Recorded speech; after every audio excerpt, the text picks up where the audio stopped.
சும்மா எப்ப கூப்பிட்டாலும் அவன்கிட்ட இதே பேசிட்டு இருக்கே. 18 வயசு வரைக்கும் லீகல் கார்டியன் எங்க அப்பா, அது எழுதி கொடுத்துருக்கு, ரெஜிஸ்டர் ஆயிடுச்சு கோர்ட்ல. அடுத்தது எங்க அம்மா, அடுத்தது நான். சும்மா அவனை போட்டு டார்ச்சர் பண்ணிட்டு இருக்க கூடாது. அவன் இப்பதான் கொஞ்சம் ஒழுங்கா இருக்கான். அதுல இருந்து வெளியே வந்து இப்பதான் கொஞ்சம் நல்லா படிச்சுட்டு இருக்கான். சும்மா நோண்டிட்டே இருந்தா நீ, அதாவது உங்ககிட்ட தான் கொடுக்க முடியாது. 18 வயசுக்கு அப்புறம் எல்லாத்தையும் பார்க்கலாம். சும்மா நோண்டிட்டே இருக்க கூடாது. சரி, அவங்க மேல ஒரு மரியாதை இருக்கு, காப்பாத்திக்காங்க. 10 மடங்கு பண்ண தெரியும் இங்கேயும். சும்மா ஒரு இதோடி போயிட்டே இருக்கணும். எவ்வளோ மெசேஜ் போட்டுட்டு டெலிட் பண்ணி பார்த்துட்டேன், ஒரு மரியாதையா பேசுவான்னு சொல்லிட்டு. ஆனா எப்படினாலும் இதை இதுக்கப்புறம் மரியாதையா பேச முடியாது. அதாவது உங்க அக்கா இறந்து ஒரு வாரத்துக்குள்ளால அவனுக்கு போன் பண்ணி ஜோயல்கிட்ட உங்க அக்கா நகைய காணுதுன்னு கேட்க பத்தல. இதுக்கு வேண்டிதான் உங்க மாலாக்கா எங்களை கார்டியனா போட்டிருக்கு. புரிஞ்சா? ஏன்னா இதை விட எதுவுமே கிடையாது. இதை விட எதுவுமே சொல்ல முடியாது. ஏதோ அவங்க கடைசி நேரத்துல அவங்களுக்கு தோணி இருக்கு, அதனாலதான் இந்த கார்டியனா எங்களை போட்டது.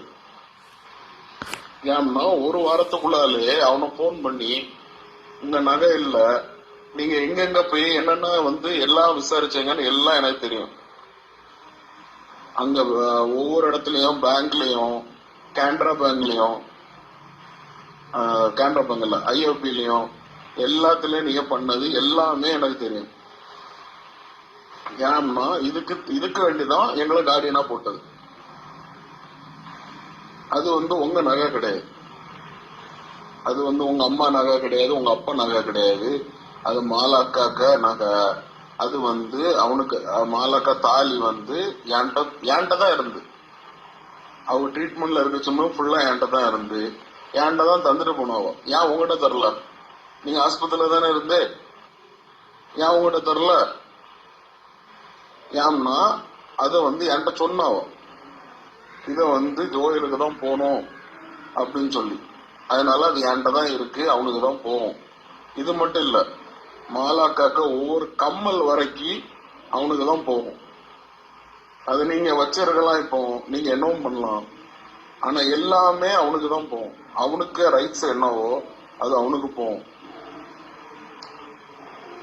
நான் கூட கொஞ்சம் விட்டுறலான்னு பார்த்தேன். சரி, ஏன்னா எனக்கே அவ்வளவு சொத்து இருக்கு, ஜோயலுக்கு நான் பாத்துக்கலான்னு பார்த்தேன். ஆனா அப்படி விட மாதிரி தெரியல. இப்போ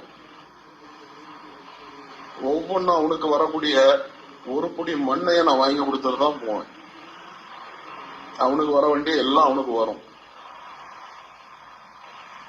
அது நான் எப்படி பண்ணுமோ லீகலா நான் பண்ணிக்கிட்டேன். ஏன்னா லீகல் கார்டியன் நாங்க தானே. எப்படி நான் அதை அவனுக்கு கொடுக்கணுமோ நான் கொடுத்துக்கிட்டேன். நோண்டி விட்டுட்டு நான் இனி விட மாட்டேன். அதை ஓவரா நோண்டக்கூடாது.